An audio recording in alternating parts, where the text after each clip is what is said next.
तो नमस्कार। आज क्राइम फ्री भारत की जो बाह्य विधा है, जिसमें हम वरिष्ठ अधिकारियों को, वरिष्ठ नागरिकों को जोड़ने की बात कर रहे हैं। मेरा ऐसा मानना है कि हमारे वरिष्ठ नागरिक, जिन्होंने इतने सालों का उनके पास अनुभव जुड़ा हुआ है, जो अपने कैरियर के पिनेकल पे रहे हैं, शीर्ष पे रहे हैं, और उनके बच्चे इस समय और उनकी बहुएं और बेटियां नौकरी में कहीं बाहर हैं और उन्हें अपने पेरेंट्स और उनको देखने का समय और अवसर नहीं मिल रहा है, और ऐसे बुजुर्ग अपने आप को उपेक्षित फील कर रहे हैं। और कई बुजुर्ग लोग जो है वो मजबूरी में पार्क में, मंदिरों में, कहीं पर भी अपना समय बिताने की कोशिश कर रहे हैं, और वो अपनी लाइफ को जितना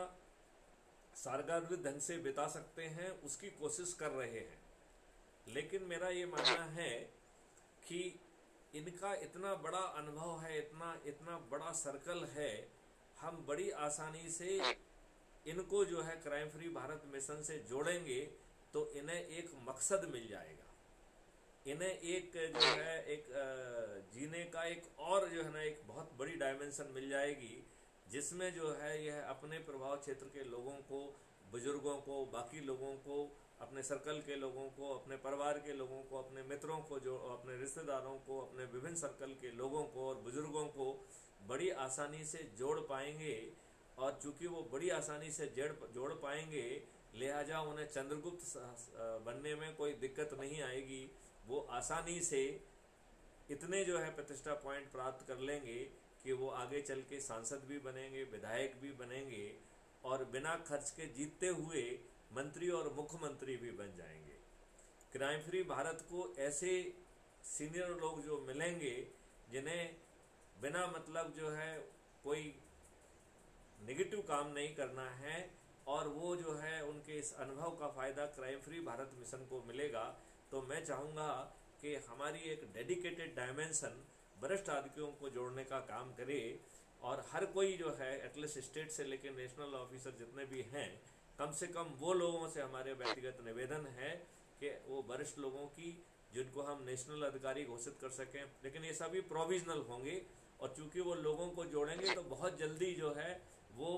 उस लेवल से भी आगे निकल जाएंगे, उसमें कोई बहुत दिक्कत नहीं आएगी। जैसे आज आप नेशनल अधिकारी बन गए हैं, वो इससे भी कम समय में बन पाएंगे, क्योंकि उनके एक बड़ा समूह है, बड़ा सर्कल है, तो बड़ी आसानी से जो है वो नेशनल अधिकारी भी बन पाएंगे, स्टेट अधिकारी भी बन पाएंगे, डिस्ट्रिक्ट अधिकारी बन जाएंगे, और शुरू में हम उनको प्रोविजनल रैंक दे देंगे। तो मैं चाहूँगा कि इसमें आप बुजुर्ग व्यक्तियों के से चर्चा करिए और उनके साथ बैठ के चर्चा बनाइए, क्योंकि हमें यह व्यवस्था जो है राष्ट्र स्तर पर भी सोचना है, प्रदेश स्तर पर भी सोचना है, और हमें यह व्यवस्था जो है डिस्ट्रिक्ट लेवल पे, ब्लॉक लेवल पे, गांव लेवल पे, टाउन लेवल पे, मोहल्ला लेवल तक लेके जाना है, क्योंकि बुजुर्ग हर जगह है। लिहाजा ये पूरा जो है यदि बनेगा तो इससे जो है हमारे उसमें गति मिलेगी, और हमारे बुजुर्गों को एक बहुत कंस्ट्रक्टिव सोच मिलेगा, कंस्ट्रक्टिव काम मिलेगा, देश निर्माण का काम मिलेगा, और वह इन क्षुद्र चरित्र के नेताओं को पराजित करने में एक बड़ी भूमिका निभा पाएंगे। क्या कहना है रामवीर सिंह जी आपका? बिल्कुल, मेरा तो और एक कदम आगे का कहना है साहब, जो बुजुर्ग लोग हैं जिनके मन में समाज के लिए, देश के लिए कुछ करना, बाकी करने का जो जज्बा उनका अधूरा रह गया, उस जज्बे को,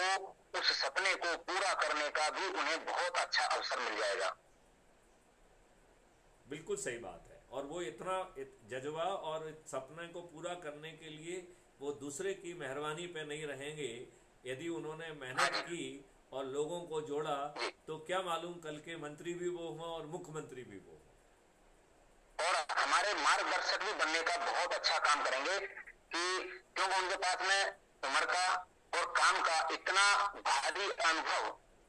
और हम नौसिखिए आदमी उनके उस अनुभव का भी फायदा उठा करके जहां गलतियों से भी गलती होने की संभावना हो, उनसे हम बच सकते हैं। बहुत सुंदर बात आपने कही।